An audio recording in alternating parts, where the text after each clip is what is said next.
vamos, yo voy a, tal y como he preparado la exposición, a articularla de esta manera. Primero haré una introducción conceptual, como indico en el resumen, en la que se vea pues, la función encubridora que ejerce la ideología económica dominante.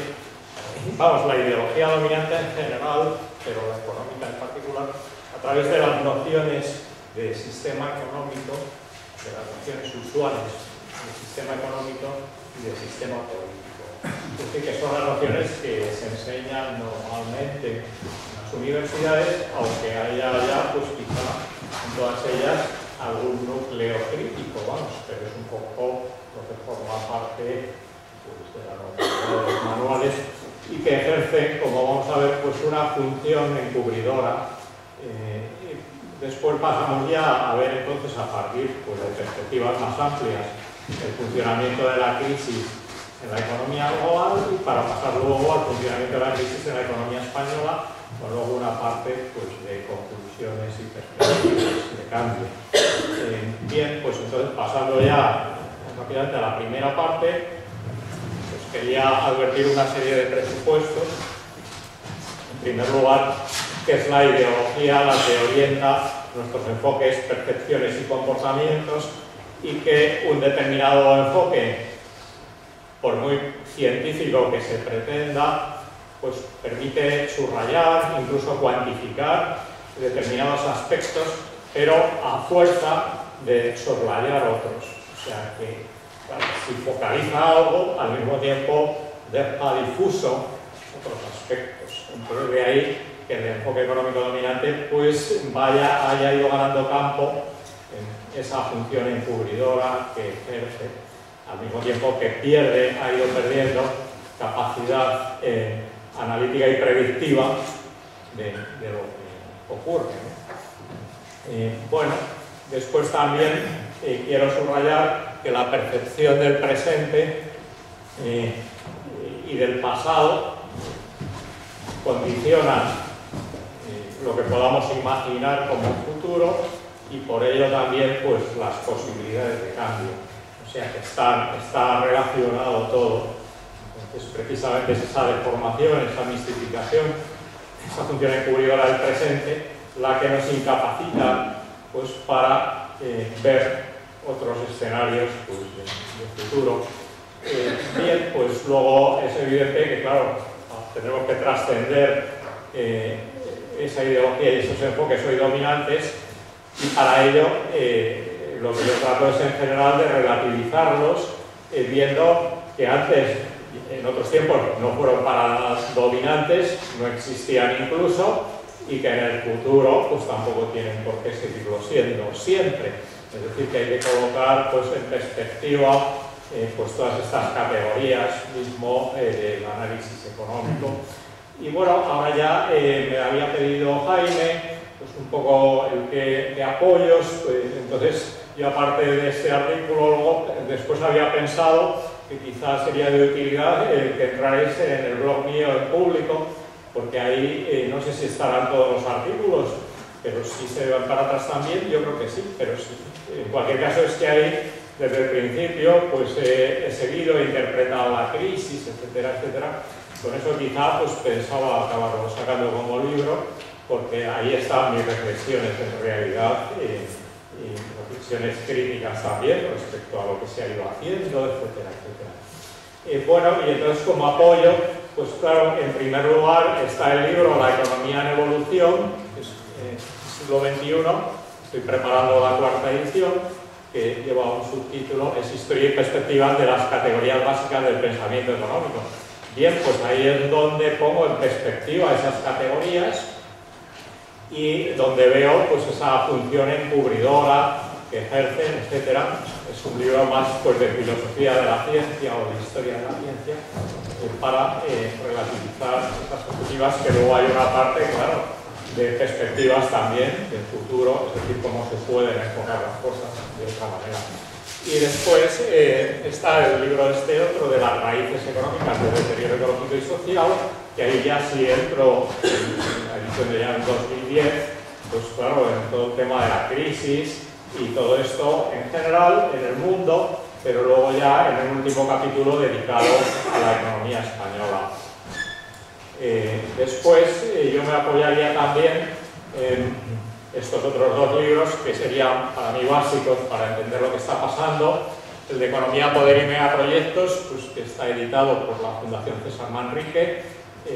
Ya vamos a comentar a lo largo de la intervención un poco de qué se trata, porque es un poco lo que ha predominado en este último ciclo económico, este peso pues, del poder y los megaproyectos, de forma que mientras se mantiene pues, esa idea abstracta del mercado, donde están todos los agentes en pie de igualdad, pues luego viene alguien y nos coloca, pues caen de pronto a las Torres de Florentino en la Ciudad Deportiva del Real Madrid. ¡Ay, qué casualidad! ¿Eso es del libre albedrío del mercado? Para nada, ¿no? Eso es un ejercicio de poder de alguien que hace ahí que caiga todo ese volumen edificado, ¿no? Entonces, eso es un poco lo que se ha jugado últimamente en este juego más de, se ve en el libro este, con ejemplos y tal, de economía, poder y megaproyectos, ¿no? Y luego ya está el de Luces en el laberinto, que es ya parte de la autobiografía intelectual, en donde por primera vez junto pues, todas las piezas de los enfoques a los que me he ido dedicando y conectando, pero porque los tenía cada uno por separado, incluso había gente que había colaborado y amigos pues, que no se conocían entre sí, desde el tema agrario hasta el tema inmobiliario, que he tratado recientemente, o el tema financiero, o el tema de economía ecológica, del agua, de la energía, del metabolismo de los sistemas agrarios, urbanos, etcétera. Todos estos campos, pues, a luego ya con el de la historia del pensamiento, ¿no? Bueno, pues entonces, dicho esto, ya vamos a entrar en materia. Entonces, en la primera parte conceptual es evidente que no me voy a poder detener casi. Entonces me vais a tener que creer, por lo que tengo súper trabajado en el libro La economía de evolución. Entonces simplemente voy a dar unas pinceladas para ver cuál es el enfoque económico dominante y en parte por qué ejerce esa función encubridora. Bueno, pues entonces hay que ver que en primer lugar la ciencia económica es algo nuevo, es una creación del 18, antes no existía como disciplina independiente. ¿Y eso qué quiere decir? Que no se hablaba del dinero, de los precios, del comercio, sí que se hablaba, pero entonces se pensaba que el juego económico era un juego de suma cero, donde si uno sacaba tajada era a costa de otros. Entonces se trataba, por lo tanto, en los manuales de confesores porque se pensaba que eso estaba vinculado a la moral, o en los memoranda para la corona, porque estaba vinculado al poder, claro, que si la acuñación de moneda, que si determinadas, etcétera. Y bien, ¿cómo nace entonces la ciencia económica como disciplina independiente? Bueno, pues en torno a una noción de producción, porque entonces antes se pensaba que solo la Tierra, pues se decía, como decía el libro de Copérnico, concibe por el Sol, dando a luz todos los años. Entonces era la madre Tierra la que generaba las riquezas, etcétera, con independencia de la especie humana, que trataba de incidir más o menos mediante el rito, a ver si ese maridaje entre el cielo y la Tierra era más favorable, etcétera. Pero ya empiezan a surgir pues, las ciencias experimentales y en agronomía pues, se ve que si se acrecienta más el producto, si se hacen ciertas prácticas, etcétera, y surge la noción de producción y con ello la ciencia económica que consistía en ¿qué? ¿Cuál era el objetivo? Pues según decía Quenet, el economista de los fisiócratas de la época, jefe de fila de esa escuela, pues decía la finalidad es acrecentar las riquezas renacientes sin menoscabo de los bienes fondo. ¿Y cuáles eran esas riquezas renacientes? Las vinculadas a la madre tierra, ¿no? Era un poco la idea. Y entonces, bueno, eso como se pensaba que era bueno para todo el mundo, porque él decía, no, producir no es revender con beneficio, es acrecentar las riquezas renacientes sin menoscabo de los bienes fondo. Eso se pensaba que era bueno para todo el mundo, por lo tanto, ya se desvinculaba de la moral y del poder, era algo bueno, sin más, para todo el mundo. Y entonces ese afán de acrecentar esas riquezas iba unida a la mitología del crecimiento que antes no existía para nada. Entonces era el afán de incidir acrecentando eso. Bueno, pues entonces ya a esto se une la idea pues de ese mercado con sus automatismos, de esa mano invisible que corrige los vicios privados reorientándolo hacia el bien público, etcétera, etcétera, como es sabido, pues de Adam Smith, etcétera, vamos, y de los propios fisiócratas. Entonces, ¿qué ocurre? Pues que entonces ya por lo tanto esa idea del predominio del mercado es lo que destierra ya también el poder pues del juego económico, ¿no? Entonces, bueno, sintetizando ya rápidamente, si llegamos al momento actual, ¿qué ha ocurrido?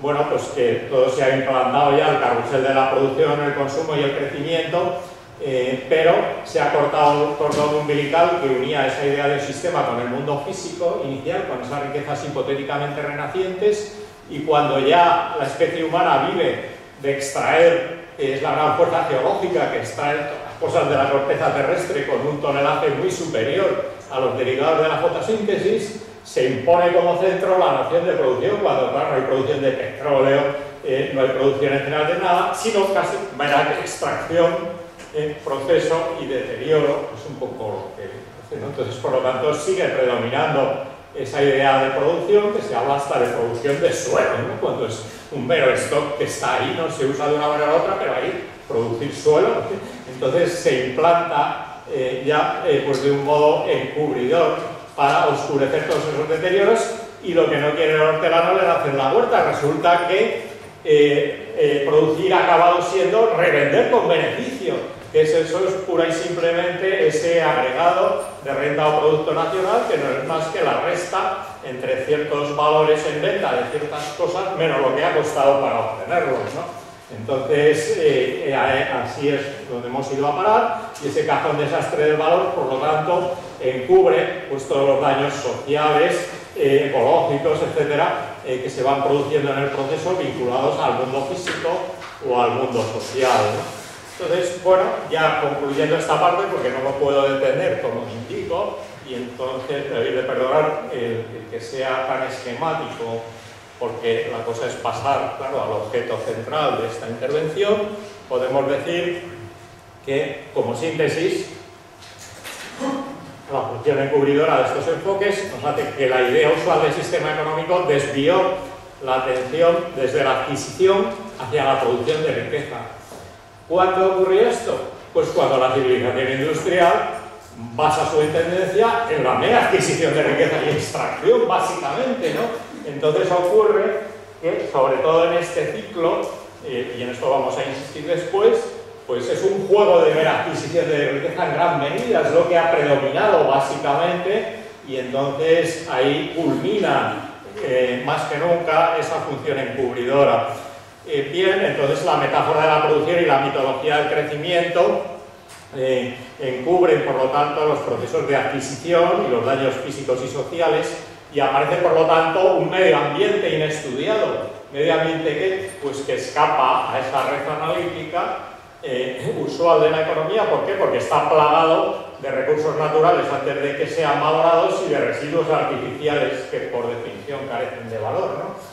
Entonces, igual hay un medio ambiente social y un medio ambiente, hablo yo también, financiero, porque es que resulta que en ese cuadro macroeconómico del carrusel de la producción y del consumo, pues escapa todo el juego financiero, que es un poco lo que sobre todo ha sido determinante en la crisis actual, y entonces eso, como digo, pues no sale en esa foto del cuadro macroeconómico y del carrusel de la producción y del consumo, etcétera. Vamos a comentarlo si queréis después en el coloquio más en detalle, ¿no? Vamos, después de lo que vaya comentando, ¿no? Bueno, entonces las ideas de producción y de mercado, por lo tanto, eliminan la moral y el poder del escenario económico, que antes estaba bien integrado, ¿no? Y bueno, por lo tanto, nos encontramos, por otra parte, con un sistema político huérfano de poder independiente y tributario de eso, lo que se llama los mercados entre comillas, ¿no? Es decir, que es un poder económico, por una parte, está compinchado con unos políticos que aquí se emplea la palabra conseguidores. ¿Por qué? Pues porque tienen la llave de los negocios. Entonces, ahí está esa simbiosis, que cuando en realidad estos enfoques analítico-parcelarios pues se estrellan con una realidad que no tiene costuras y por lo tanto no hay una frontera entre el poder, que se lo estudia la política como disciplina, y la riqueza lo estudia la economía como disciplina, sino que el poder se ha ido desplazando hacia todas las transnacionales y todo este emporio económico, y entonces resulta que usa los políticos entonces como conseguidores de los negocios, ¿no? Entonces vemos por lo tanto que esas disciplinas no están en compartimentos estancos, sino que el poder cae de lleno en lo económico y el enfoque económico ordinario carece de instrumentos para abordar el tema del poder, porque parece eso que no existe, ¿no? Bueno, pues entonces vamos a seguir rápidamente. Por lo tanto, ya vemos, pues la idea del sistema económico, producción, crecimiento, etcétera, soslaya las raíces del deterioro que en general se produce. Entonces, ¿por qué? Bueno, por una parte, porque existe un reduccionismo monetario, pero no solo existe un reduccionismo monetario, sino un reduccionismo que además valora solo el coste de extracción y no el de reposición. O sea que se saca el petróleo, se quema, nadie se preocupa que eso haya que reponerlo, o se saca cualquier sustancia mineral con una ley fuerte, luego eso ya se deteriora y se envía como residuo, etcétera. Ya nadie se preocupa otra vez de reponer, precisamente, con lo cual ese metabolismo lo que lleva a ese progresivo deterioro de la base de recursos planetaria. Pero no solamente no se considera el coste de reposición, sino que ese reducción económico que no considera el coste de reposición luego está sujeto a una creciente asimetría entre el valor monetario y el coste físico de los procesos, de forma que los procesos más valorados son los escalones finales de comercialización y venta, que carecen, vamos, de deterioro, mientras que las primeras fases de extracción, la siderurgia, todas las cosas con gran consumo de energía, contaminación, etcétera, todas esas reciben, claro, una fracción de valor muy pequeña. De ahí que el desarrollo consista en trepar por esta curva, que yo le llamo curva o regla del notario, para pillar, todos tratan de trepar por esta curva para pillar las mayores fracciones de ese valor añadido. Entonces ahí vamos a ver pues, que en esa pelea, pues unos consiguen llegar, otros no, ¿no? Entonces si unos están arriba es porque otros están abajo, etcétera, ¿no? Bien, entonces luego todo esto en el marco de un marco, en un marco institucional que avala derechos de propiedades iguales y además pues sostiene organizaciones jerárquicas, relaciones laborales dependientes y un sistema financiero que amplifica notablemente las desigualdades. Entonces, quiero decir que ahí, bueno, con estos mimbres, pues es evidente que el resultado obligado es el deterioro ecológico y la polarización social y territorial, claro. Entonces la cuestión es que habrá que poner en cuestión estas reglas del juego de valoración de todo este reduccionismo monetario y al mismo tiempo este marco institucional que lo consolida, ¿no? Bueno, llegados a este punto, pues ya podemos decir que el desarrollo, pues bueno, a diferencia de lo que se enseña, no es una cuestión de producción, sino sobre todo de poder y posición. Entonces nos encontramos con que la creencia de un país desarrollado es un país muy productivo, que ahorra mucho y puede prestar al resto del mundo, que es un poco la idea del enfoque económico tradicional, pues para nada, oculta la realidad de que un país desarrollado, sobre todo con el modelo de Estados Unidos o el modelo de España hasta la crisis, pues es hoy un país que ejerce su poder como atractor de capitales, recursos y población del resto del mundo.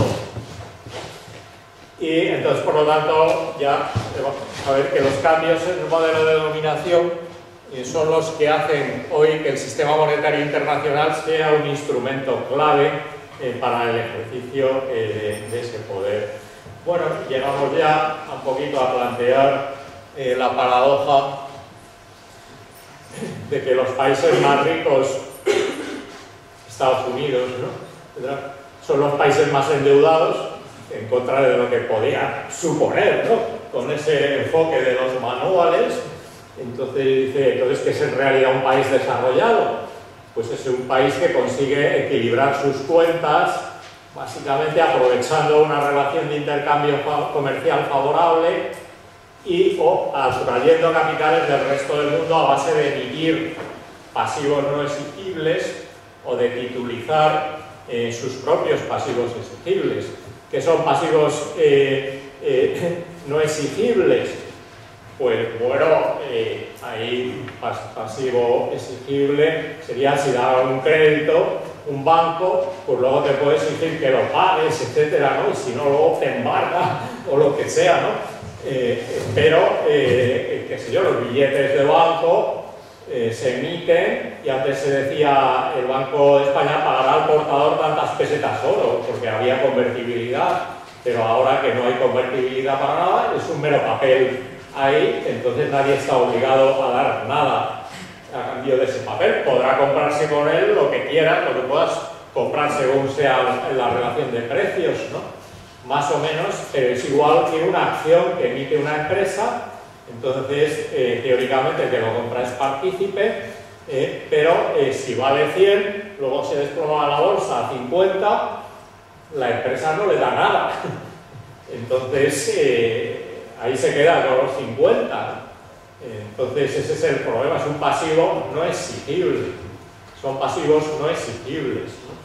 Y bien, lo de titulizar sus propios pasivos exigibles, ¿en qué consiste? Pues bueno, es bien sabido lo de las hipotecas subprime y todas estas cosas, vamos, o lo que han estado haciendo la banca española, ¿no? Titulizando hipotecas también, que es decir, se fabrican y se venden como títulos en los mercados financieros, con lo cual eso, que si es pasivo exigible y que tiene un riesgo propio, se exporta el riesgo, claro, a los mercados financieros, a los que lo compran, ¿no?